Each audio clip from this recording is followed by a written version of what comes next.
شروع اللہ کے نام سے جو بڑا مہربان اور نہایت رحم کرنے والا ہے۔ السلام علیکم ورحمۃ اللہ وبرکاتہ۔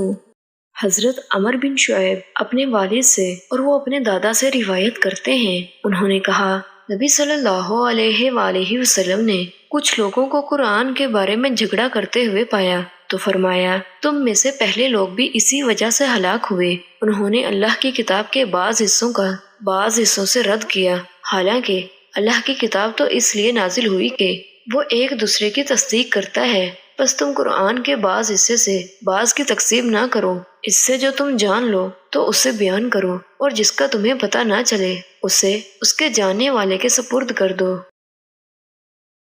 حضرت ابو ہریرہ رضی اللہ تعالیٰ عنہ بیان کرتے ہیں، رسول اللہ صلی اللہ علیہ وآلہ وسلم نے فرمایا مومن کو اپنی موت کے بعد اپنے مال و حسنات میں جن کا ثواب پہنچتا رہتا ہے ان میں سے ایک علم ہے جو اس نے سکھایا اور اسے نشر کیا، دوسرا نیک اولاد جو اس نے چھوڑی، یا قرآن مجید جو اس نے کسی کو عطیہ کیا، یا مسجد ہے جو اس نے بنائی، یا مسافر خانہ ہے جو اس نے بنایا، یا نہر ہے جو اس نے جاری کی، یا وہ صدقہ ہے جو اس نے اپنی صحت و حیات میں اپنے مال سے کیا۔